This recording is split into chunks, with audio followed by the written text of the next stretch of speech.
You got my announcements up. Woo!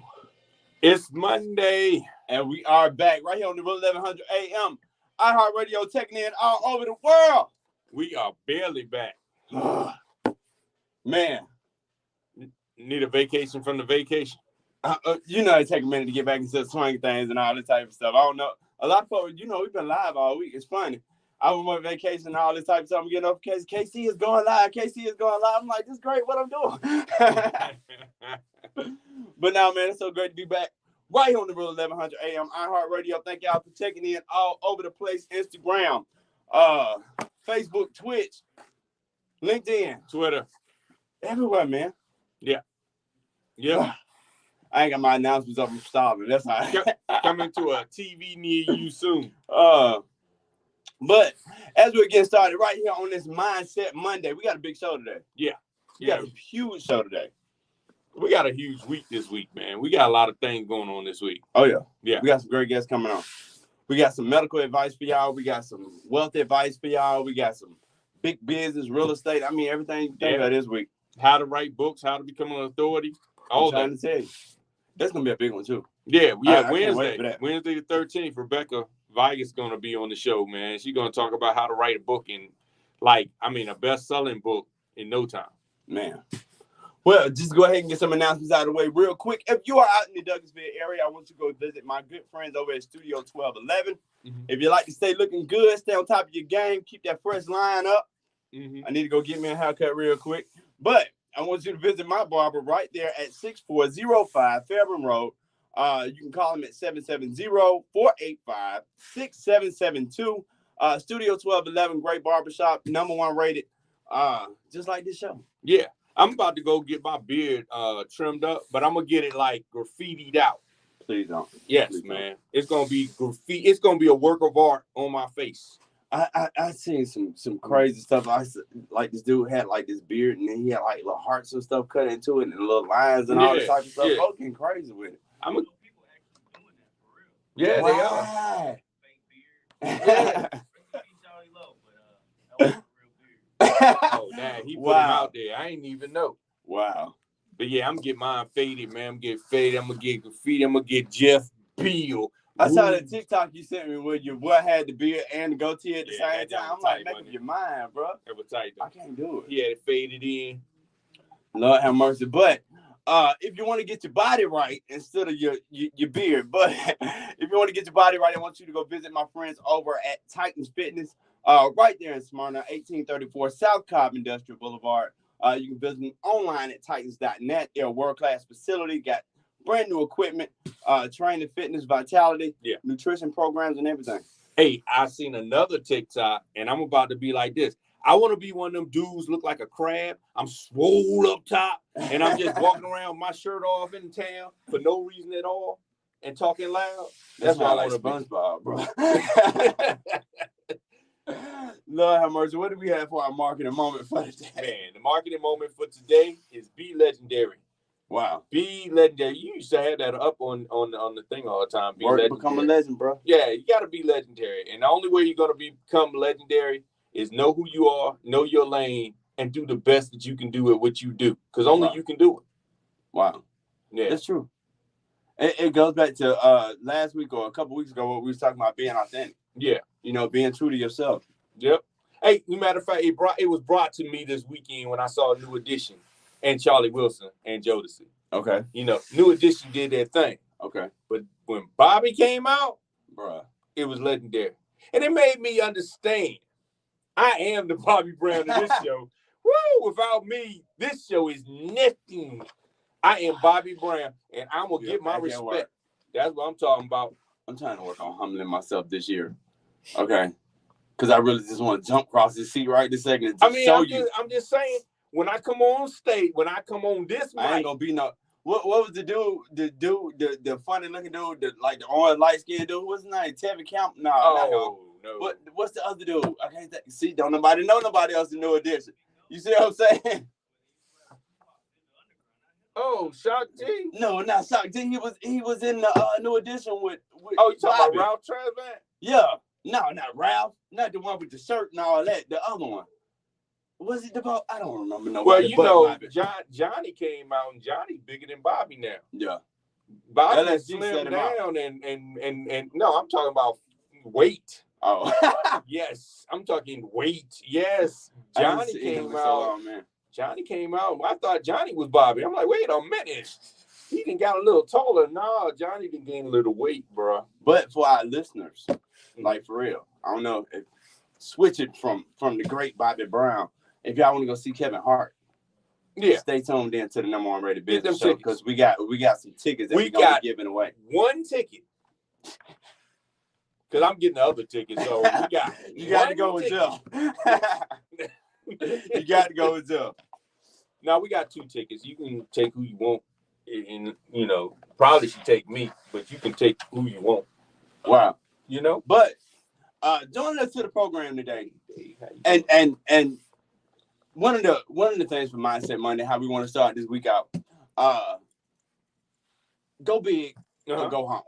That's what I'm talking about. Go big or go home. Go big or go home. Learning how to scale your business. Yeah. Like seriously learning how to scale your business. And today to talk about scaling your business, doing things on a major level.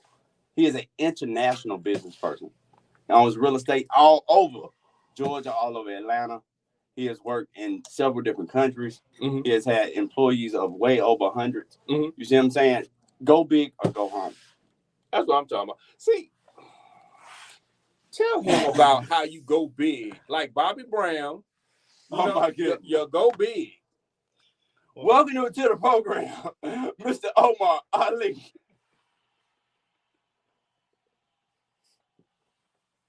Lord have mercy. Thanks so much for being on the show, man. I mean, you're going to help us a lot, you know, because we need to figure out how we're going to scale this. Well, first, let me thank you all for having me on. You got to get rid of Bobby Brown first. Remember, Bobby was top. There is no getting rid of Bobby Brown. They had to Brown. take him off stage for a little while. There is no getting rid of Bobby Brown. See, you hear how everybody would say, that's how it was when Bobby came on stage. Everybody like, that's how it's going to be, bro. All day, every day. When I come on this mic, y'all going to be like, Lord have mercy. Let's get to the business. How you doing today, man? I'm doing fabulous. Thank you guys for having me on the show. Oh, man, thank you so much for being here. I know you're such a busy guy. We got a busy studio here today. That's all right. But no, man, thank you so much for being on the show because you've been doing so much. And over there on the south side, you guys have just put up that Oasis Center right there. And just tell folks just a little bit about that because that has been a topic on the show several times before. All the amazing things that you guys are doing over there. So let's kind of start with the Lakewood at Ali. So 2.5 years ago, when I was transitioning from the international market to the local market, we found a building about 30,000 square feet. We purchased that building that was extremely run down. So our first thought process, how do we transform this to being something that's going to be economical, and how do we put Black businesses in there? So we went out and we handpicked Black business such as Iwi Oasis, who was our first tenant. Mm-hmm. We have the Black coffee shop, which is Black owned, Black doctors on the top floor, and then a restaurant coming. Okay. And then my wife thought of an idea of an event center, Ali Events at Lakewood, so we put an event center in there. So our idea was to transform that particular neighborhood. Everyone's always talking about gentrification. Let's beat gentrification and jump to it. And now we have over 60 jobs in that building. And it's such a special place because this is the first time, especially put in this area. This is, when they say it's an Oasis, it is definitely a healing center. They got Reiki therapy in there.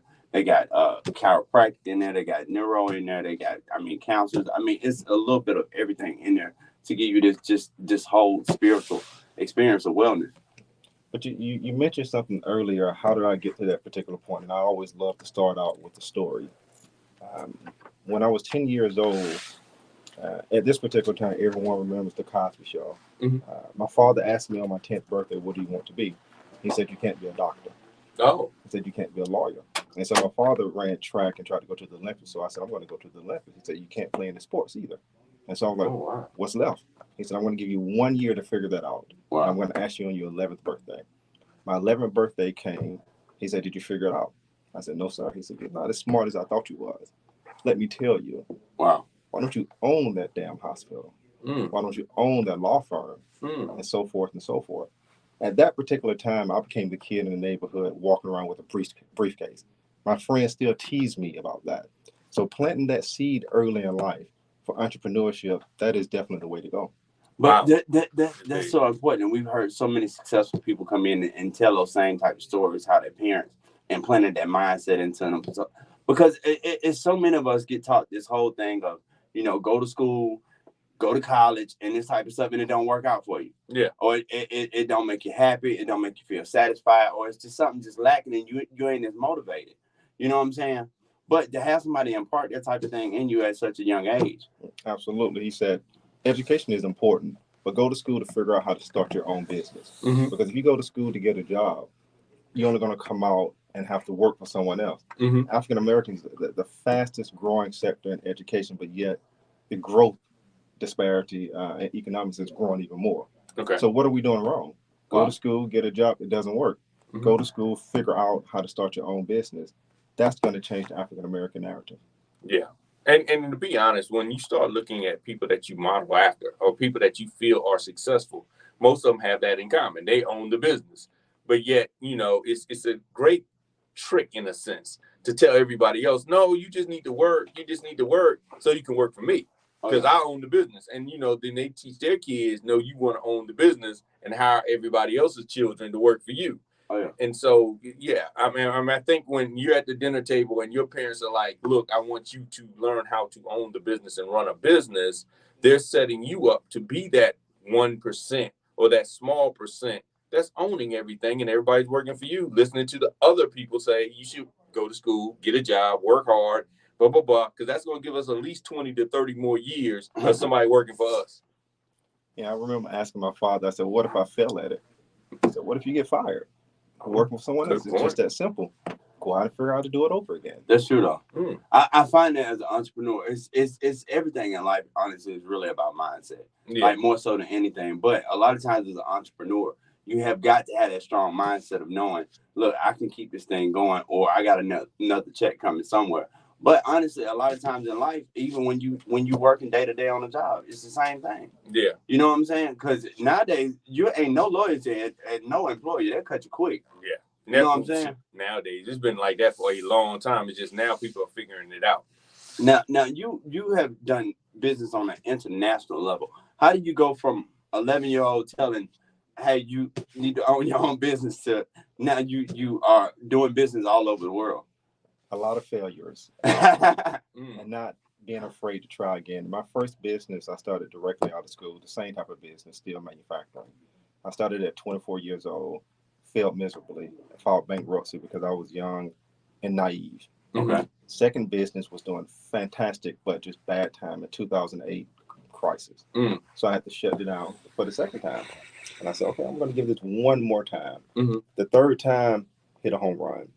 Took the business international and marketed the U.S. government. And before you knew it, I was working in over 18 different countries. We did the American Embassy of London, the American Embassy of Tajikistan, Pakistan, Syria, China, Haiti, Swaziland, Djibouti. Okay. We made our name known on the international side. Wow. We grew the company so much to where we had 140 employees, purchased a fabrication facility in Tecate, Mexico with 140 employees, and then had 40 employees here in the Atlanta area. So things were great and rocking and rolling. But if it wasn't for me thriving, learning how to pick myself up and do it again, and realizing that there's no embarrassment when you have to file bankruptcy for your company. Our counterparts do it all the time. That's what those laws are for. And utilizing the capital on those particular laws and just keep knocking on the door until you get in. Well, how did you pick yourself back up? I mean, we talk about this sometimes when people talk about their passion, and I knew it was my passion and my purpose and so forth and so on. But when you were failing, how did you say, you know what? I don't really feel like getting out of bed. I don't feel like doing this again, but I'm going to get up and I'm going to learn from it and keep building on it. What was the thing that made that shift? Because most people would be like, I'm just good at the job. So originally, the first was my father, having him there to speak to him. My father is a brilliant, brilliant man. And then that transformed to when I got married and had kids. And so I had to figure it out. I had no choice but to figure it out. And so when I got knocked down, I knew exactly what I needed to do, to just continue to figure it out over and over, because I want to create something for my son. I want to create a legacy for my son. And just a note, we can come back to this later on. our family has a 300-year plan, so we can definitely Wow. talk about that. Wow. And so that been planted in me at a very young age. Failure just was not an option. Okay. Okay. Now, how do you go from starting your business here to doing business on an international and just such a global scale like that? What's some of those first little steps that you end up having to take? You know, I'm right here. I'm local in my city, or I'm starting right here in my garage in my neighborhood or whatever. How do you take that idea and then take it to a global scale? So a lot of people think it's difficult because what exists here exists all around the world. Mhm. So you just have to take those same principles and apply it overseas. For me, what I did was let me make the right connections overseas. I traveled to Dubai to where we had a joint venture in Dubai, and that was really the turning point. Mhm. I met with the Saudi bin Laden family. And as we know, the Saudi bin Laden family is one of the wealthiest families in the world. Mhm. I met with them because I was doing federal work. And the federal government said, hey, why don't you try to meet with them? So when I met with the bin Laden family, I said, look, let's see if we can join a joint venture. And I just threw it out there. Now, you're talking about a small cog on the wheel compared to them. Mhm. But they liked my approach so much, they said, okay, you know what, let's give this a shot. Not being afraid to make that first call, that first step. You know, they could have easily said no, but I would have continued to try to find someone else. Mhm. But when they partnered with me, that opened up the doors in the Middle East. Then that branched out. Let me try to do this on my own. Keep that partnership. Let me find my own manufacturing facility in Tecate, Mexico. Mhm. And when it comes to, not to toot my own horn, I'm pretty brilliant when it's finding opportunities and how to capitalize on those particular opportunities. I found a company in Mexico that was going out of business, Okay. made them an offer, and started doing the exact same thing that I've been doing for years. Wow. So finding those opportunities, they exist locally and they exist on the international market also. Did you have any culture challenges, like different cultures internationally, or different laws that you had to kind of understand that works outside of the U.S.? My biggest challenge came from here in the United States, because in the steel industry, it's notorious a white man industry. Okay. Oh, we're coming to the break already? I know, right? I'm learning so much. Y'all see I'm quiet today. I'm over here taking notes. You are listening to the #1 rated business show right here on the Real 1100 AM iHeartRadio, taking in all over the world. It's Rockstar KC. And Mr. Marketology. And we'll be back after this. Okay. Wow, this break came quick. It did.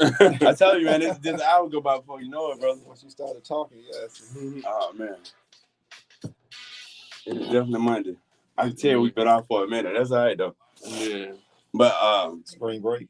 Yes. Yeah. So we took off Huh? last week. Yeah, Lorenzo called in to do the astrological forecast. It was Angela McCoy who peeked her head in, right? Huh? The young lady, was that Angela McCoy? I'm not sure. I know That's, David Shan is will Okay. be one of the guests, but she came with him, so I'm not sure. Oh, well, okay. Yeah. I think that was her. Okay. And who's David Shan? David Shan, he started with Sleepers for Suckers, and then now he has Social Proof. He's been like with Eric Thomas, their tour. So pretty good social influencer. Okay. Now. Yeah. And he owns several different businesses too, which we'll get into. I'm not sure. I know he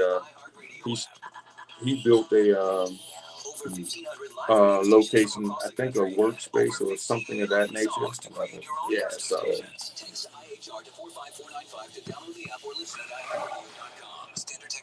All right, Bobby. Yeah, man. I'm about to do my prerogative. I'm about to go on my own tour. I don't know what's going on with the internet here. It's probably good we streaming on the phones, cause and that keep going down. Yeah, I can't get nothing to work. All right, we come back.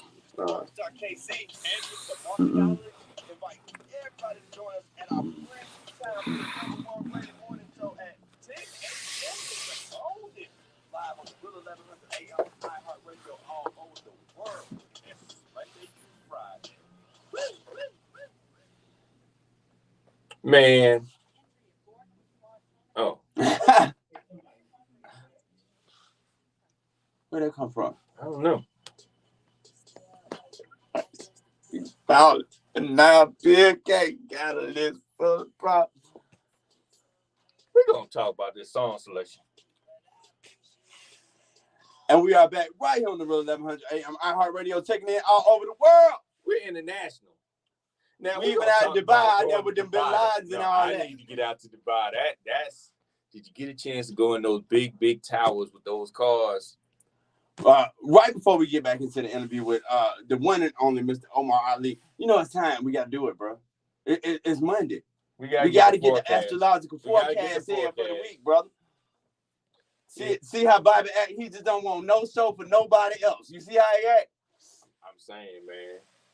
I hope I got the world famous Lorenzo Sanford on the line for me today, because we need some good astrological advice. Are you there with me? How you doing today, brother? Man? How you doing today, brother? Hey, KC, I just want to let you know, being international is not quite the same as being at Disney World and the Epcot Center. I was in Tokyo, bro. Look, KC's on the small world ride talking about he's international. I'm trying to tell you, bro. Small world. I went through all of the jumbo, all that. I got it down. What's going on, man? What's our astrological forecast for this week?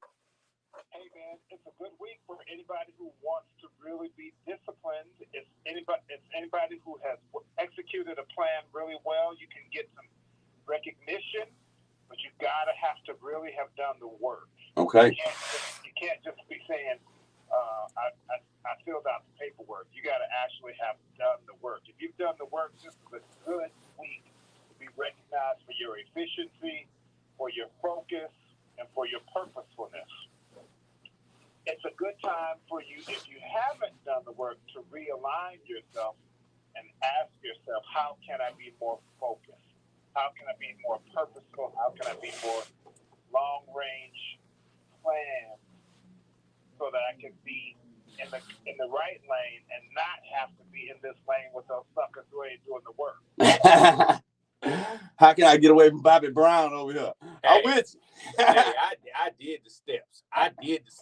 I know my steps. Lord have mercy. Thank you so much, Mr. Lorenzo Sanford. When you come back in here, man? I'll be back Monday, man. Oh, he coming back in Monday. Lorenzo's more of the Johnny Gill of the group. He the Johnny Gill. Mm-hmm. Yep. Lord have mercy. Thank you so much. One and only Lorenzo Sanford.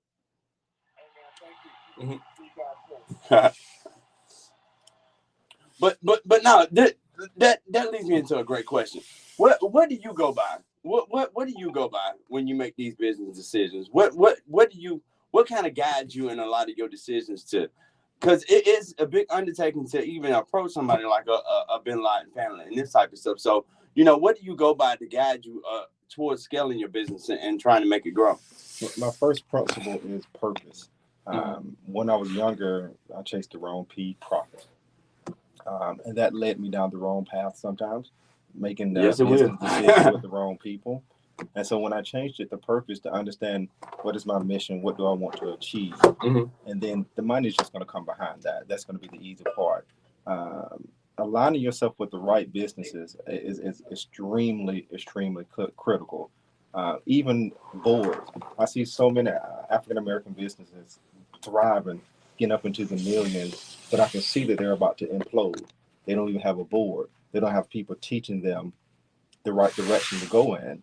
They just continue to see that money over and over and over again. But at some point, you have to stop and say, I need to set this up the right way with a board that can make decisions and help steer me in the right direction.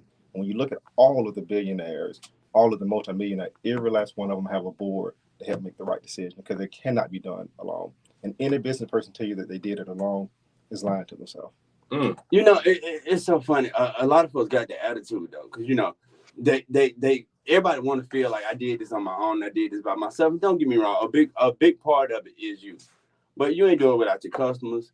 You ain't do it without your friends. Yeah. I mean, you ain't do it without a whole bunch of folks that had to drag you and pull you at times. Because I know with me, man, if it wasn't for some other folks in my life, if it wasn't for Bobby over there, but no, it's seriously, if it wasn't for other folks in my life, I wouldn't be sitting where I am now. Because it was times that all is gonna have them failures that make you it's over with. Yeah, I can't recover from this. You know what I'm saying? And then something in you make you get up, and then here comes somebody that, bro, you can do it. bro, I was there. You know what I'm saying? And it's important with the board. I want to have you pretty much elaborate a little bit about the board, because a lot of us get on boards or have boards, and these people aren't really qualified. They're just people that, hey, you own a business, you want to be on my board, and it's like, not at all. You need people on your board that are smarter than you. More importantly, you need people to tell you that's a dumb decision. Now, you can take that advice or not take that advice, but you need people that have the guts to tell you that. okay. And so when we do our board, I'm looking for the brilliant minds that should know more than me. Okay. They may not be the necessary leaders, you know, because that's my role, but in their particular element, they know way more than I know. And that's what I look for. I don't want anyone on my board that don't know what he's doing. It doesn't necessarily have to be like in the steel industry. Okay, let me find someone in the Middle East, like a very, very good friend of mine. I won't say his name on the radio. He's part of a group that we in. It's called the Collective. He's the right-hand man of Bill Gates. Wow. Wow. And he's one of the sole reasons that they got into the Middle East area. And this is a good friend of mine. So when you align yourself with those particular people that have the same thought process, it makes a world of a difference. Wow.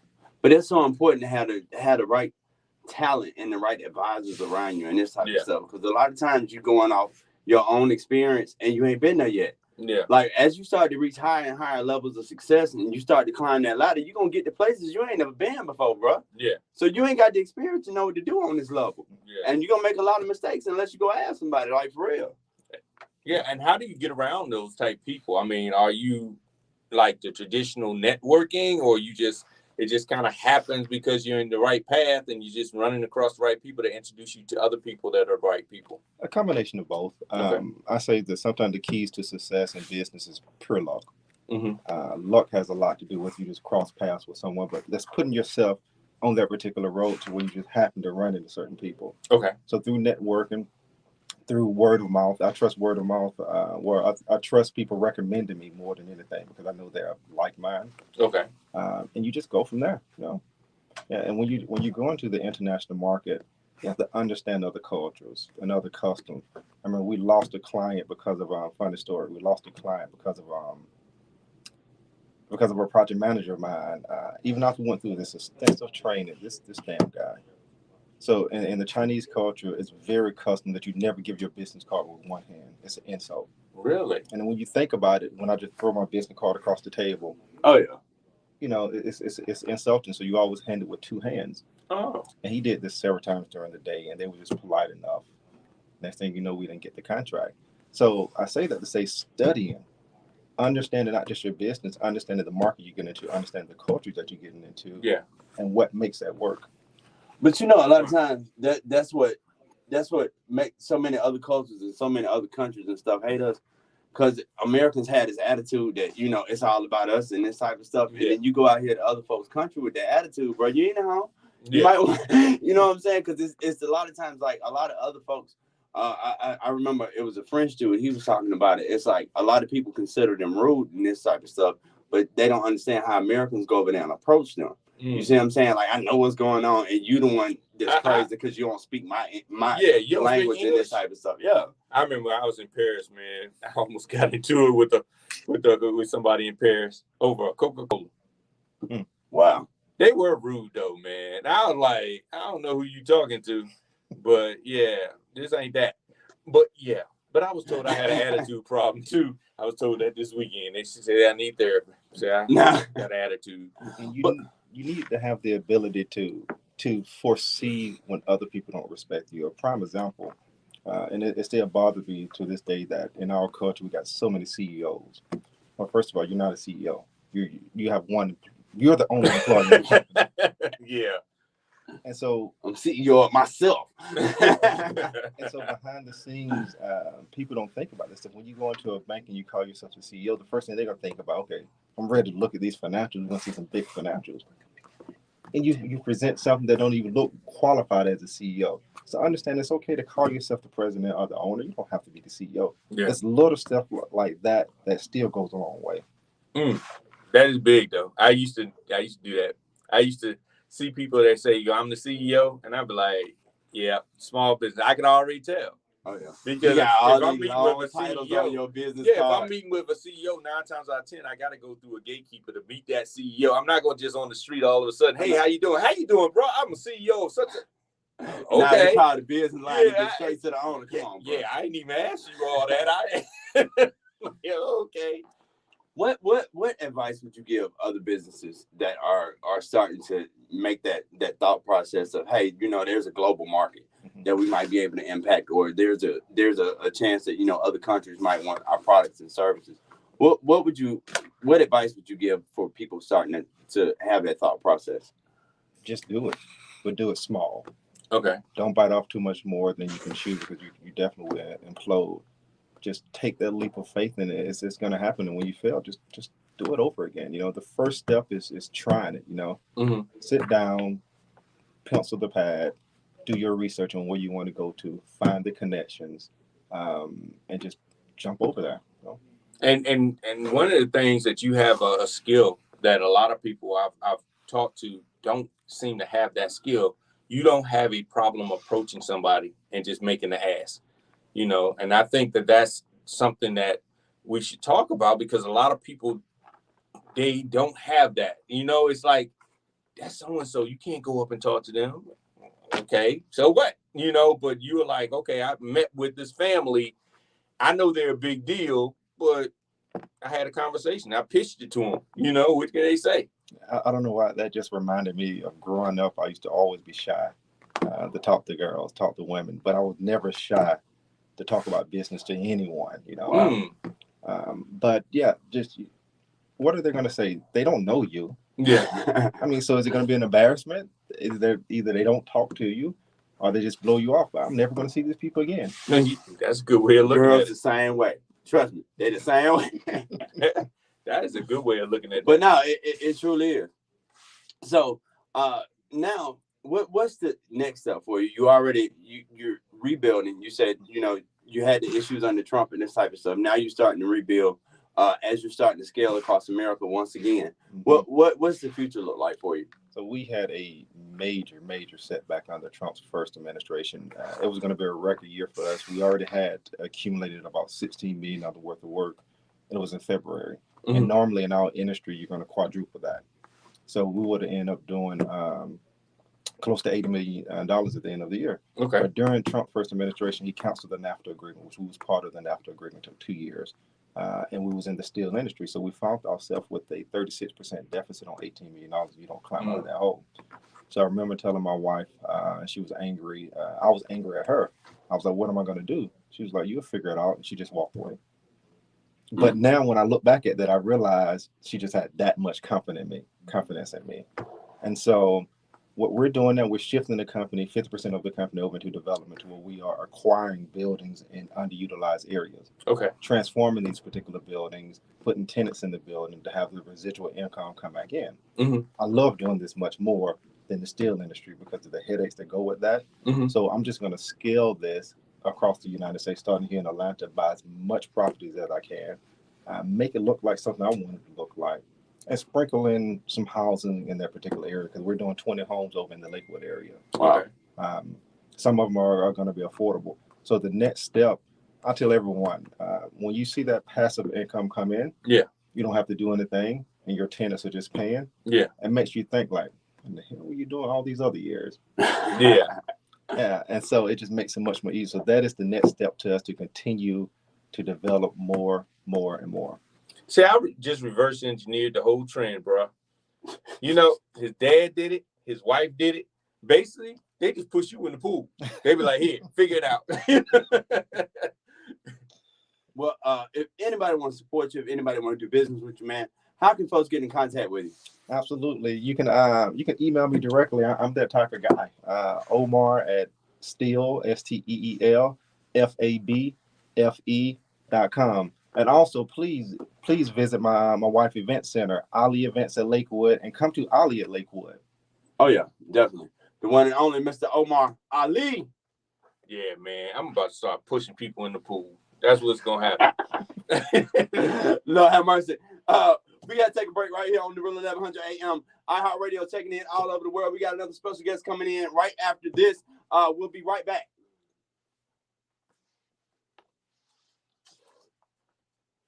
All right. So we're If gonna you want move to to tell the next. yeah, I'm looking for the just let him cameras. do the last little 10 minutes. Okay. Nah, the camera's been right here on you. Now we're gonna move to the other thing for the other interview. Yeah, we just gonna have to pre-record over there in 860 for his, but we have him come on the end so he can go ahead and promote it. Okay. I'm gonna have you if you'll slide to right there. Then we'll grab pictures real quick right after the show. All right. And then definitely I want to make sure that we get you back on, man, and you know, go a little bit more in depth and we'll have you. Of course, I'm enjoying it. Topic based stuff. I tell you, man, it's pretty simple. Hmm. Like it's all entrepreneurs. A lot of times it's so many different stories and so many different journeys. It's just so relevant, man. Mm-hmm. And it's like all of it is a part of teaching and helping folks to grow. Yeah. So, all right, y'all. Here you go. Where we at? We're gonna bring you on at the end of this show here for about 10 minutes just to promote the show that we're gonna do with you, and we're gonna pre-record in the other studio right after this. Okay. Hey, Tracy. Nice to meet Nice to meet you too. Thank you for getting this all set up. All right, y'all go ahead and show them. Thank you so much. We'll see y'all in a few minutes.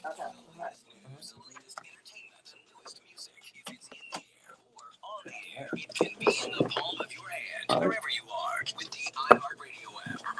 Over 1,500 live radio stations from across the country, and over 15 million songs to create your own custom stations. Text IHR to 45495 to download the app or listen at iHeartRadio.com. Standard text and data rates apply. Ready? Hey, this is Tiffany Scales. You listen to the #1. We gotta get her back on to Tiffany Scale. Yeah, definitely. Cause their season about to start, isn't it? This season about to start, so We are back right on the 1100 AM iHeartRadio, taking in all over the world. Yeah, all over the globe. Get with it, Bobby. Hey, I'm telling you, man. Get with it, Bobby. If it isn't love, yeah, boy. He off his My steps again. prerogative. Joining us just for a special, we was able to snatch him. I saw him outside running down 17th Street. So we grabbed him, threw him in the car, and got him to come in just for a few minutes today. No, he right did that. I'm not getting no kidnapping charges. He did that. Best known for Sleep Is for Suckers and the Social Proof Podcast. Yep. The one and only Mr. David. Stan. See, I met this man. I was walking in the mall. I think it was Cumberland Mall. Okay. And I walked by this booth one day, and this guy was trying to sell me these shirts. And I was like, I don't know. I ended up buying 3 of them. Good at what we do. Yeah. And then next thing you know, years later, I don't see him in the mall anymore because he done blown up. I'm glad to have you here because I got so many questions because I own a t-shirt factory. So yes, right out there in Hiram, Georgia. Okay. So definitely we got a whole lot to discuss. But now, man, thank you so much for coming on for Mindset Monday. This is where we help entrepreneurs get their week started. You know, we talk about, you know, big ideas and having that right mindset for the week. So we definitely it's such an honor to have you here, and just to see a lot of this stuff and the folks that you had a chance to sit down and talk with, man. It's just so inspiring. Yeah. How did you get started with all this? Well, I don't know. That's like a loaded question. I always been an entrepreneur. I always been a networker. Just connecting with other people, being interested in other people's stories. But the actual podcast, I was I had a conference coming up, so my thought was I'm just going to interview the speakers of the conference. I'm going to put that on YouTube and Instagram, Facebook, stuff like that. And if people watch the interview, they might get excited to come meet the person in person at the event. So it will help sell tickets. But I just started falling in love with the whole process of podcasting and interviewing and getting to know people. And it's just outside of the growth of the podcast, the fact that I've been able to like partner and make money with the guests that were on the show is just incredible. Wow. Yeah, him and Markells did a big thing. Oh, yeah. I heard. We had him on the show. He verified. We had him on the show, and he verified. Yeah, man. Shouts out to Terica. I had her on my show, and like we literally bought like a 5-unit building right in the French Quarter in New Orleans. Wow. We just closed on some land 2 weeks ago that we're building a 6-story building. Well, it can go up 6 stories. 6-story building. We'll have kind of like a rooftop on the top. We bought the land in Doraville, and we just building. So from building and I have so many stories of creating relationships and then doing business with the people that I created a relationship with from the podcast. So he does it well too, man. Because honestly, when you watch his podcast, he's a lot like you, KC. He's selfish. Because I'll be watching this podcast, I'm like, he's asking questions for himself. This has nothing to do with nobody else. but you helping so many folks because a lot of times the same stuff that you want to know, a lot of other folks want to know that too. You know what I'm saying? Exactly. But tell folks what it's like to some of the people, because I know exactly how you feel. I learned so much from this show and just the people that we get a chance to sit down with. What does it feel like some of the folks that you've been able to speak to? Like, who are some of the people that's inspired you the most? Grant Cardone, man, the man is fearless. He's just fearless. He just goes at it, doesn't care what other people think, just fearless. Dame Dash. I mean, he's himself and always been himself, and the confidence that he has in his own ability and in his people. Okay. Super inspirational. I mean, I got so many. Halani Lavdell missed 2 weeks out. I think she has an event coming up as well. When I interviewed her, she still had a job as a fire chief, something like that. Wow. And she was doing, 6 figures in her business, and she's done, doing 7 figures in her business now. And I was able to see the transition, interviewed her before she had a job, and now I got to get another interview after the job. But she's been like just coming out of her shell, man. I interviewed Alex Burton, who literally owns the trucking industry. There's nobody bigger than him in the trucking space. Mm-hmm. But when I interviewed him, that was his first interview, and he was like nervous. Mm. He was Wow. like nervous. There were like people there. He was like, "Yo, all these people gonna be here during our interview." But to see like how he's like really taking a whole industry and put it on his back, especially for people that look like us. We've never seen this many African Americans in a trucking space. Yeah. And he's creating that lane. Him 500 Neo. I mean, just the list goes on. Myron. Wow. Myron, Gooch. There's so many. There's so many people. There's so many people. Now the topic of Mindset Monday today was go big or go home. Starting to get out of this mindset of creating this little small thing and start creating big, huge ideas. What do you tell entrepreneurs coming up behind you, looking at you, seeing this success that you're literally having in front of them right now? What do you tell them about that mindset? Just get in the right environment. You know what I mean? Like it's not like you can be thinking about $100,000 and on your own say, you know what, I can make $1 million. Until you get around somebody who made $1 million. Okay. Mm-hmm. And then it just expands your vision, right? So I didn't even think I'm a part of an organization or a group where we started talking about not how to make $1 million, not how to make $1 million in a year, but how do you make $1 million in a day? Wow. I never even, who talks like that? That's a hell of a conversation to have, though. And even when I say it, some people in their mind are like, yo, that's not possible. No, it's possible. It's extreme. It's easier than folks think. Yeah. You have $1 million day, but because we can't put it together in our head and we're so far removed from that, it's like, oh my gosh, I can't believe it. So for me, I paid $55,000 to be around a group of people that had access to the conversation. And once I understood the conversation and got in the environment, I started to see things a little bigger. My man, AD Dolphin, I was asking him, how do I have my first $1 million year? That was my goal. How do I make $1 million in a year? He said, make 10. Wow. Mm-hmm. And when he said it, I didn't understand it because I wasn't around people who talk like that. Okay. Like, I don't understand. If I want to make $1 million, why are you telling me to go make 10?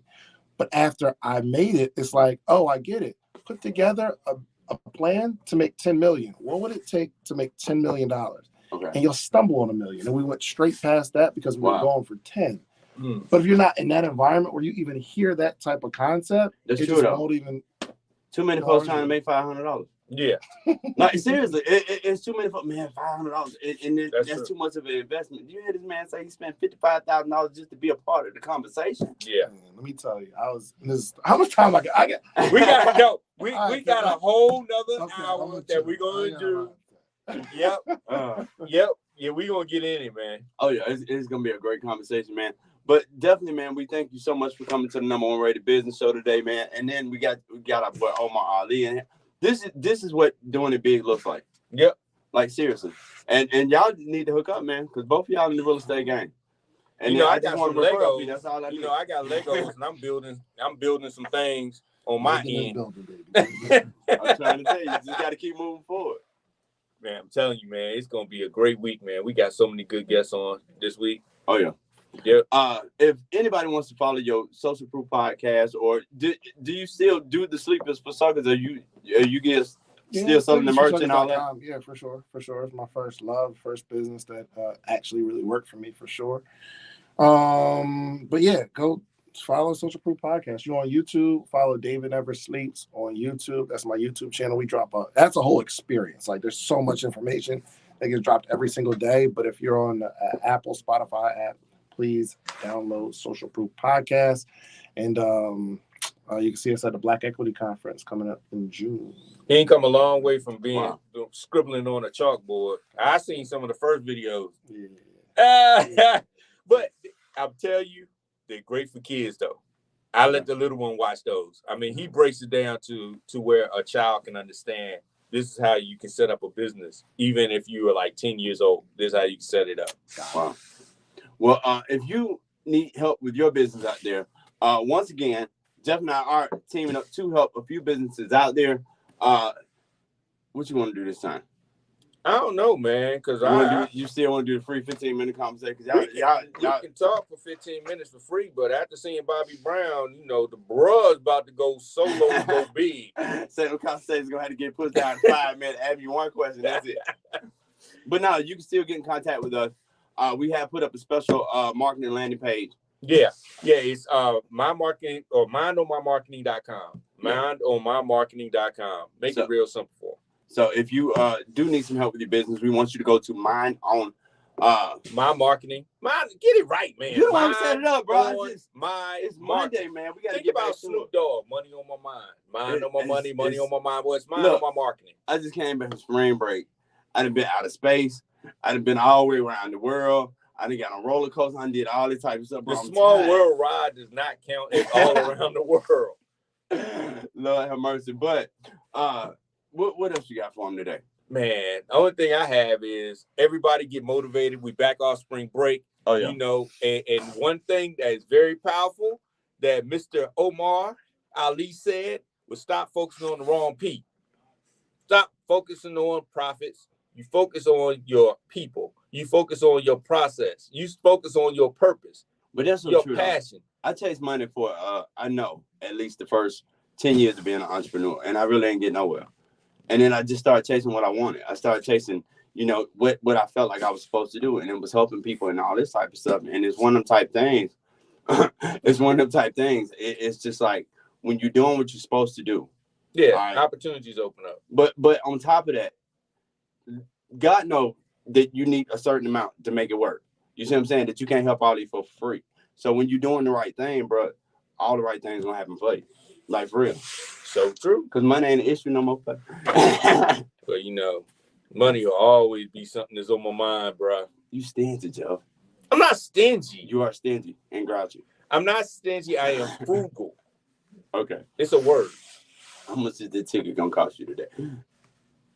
That ticket's gonna cost me $50, man, and you should pay it because I was on the phone with you when I got it. You called me. Matter of fact, I got that cleared up. Man, they gave me a ticket, bro, for having my phone to my face. But he called me though. Hands free. Don't feel bad. I got a big one in Alabama though. I'm looking at him like, bro, you can give me a warning, right? He's like, nah, you know the rules. They don't do that no more. Like, seriously, they don't do that no more, bro. He said I couldn't even have the phone in my lap. Lord have mercy. Join us tomorrow for Tough Talk Tuesday. We got Ron Anthony with some real issues. The real issues. And we're not talking about the slap anymore. We ain't talking about, I'm so glad it's over with. They still talking about it, though. I know, but we're not talking about it. I'm so sick of hearing about it. But join us for Tough Talk Tuesday. And then we got a great wealth workout Wednesday coming in. And we also have Rebecca Vargas on Wednesday to talk about how you can write a book and become an authority. So make sure that you follow the number one rated business show right here on the Real 1100 AM iHeartRadio, checking in all over the world. It's the Rockstar KC and Mr. Marketology. You can follow us at I am KC Pride right there on Instagram and Mr. Marketology. And we are out. Cool. We're gonna switch over to the next. This is real quick. Omar, David. Pleasure to be. Pleasure, Mom. Oh.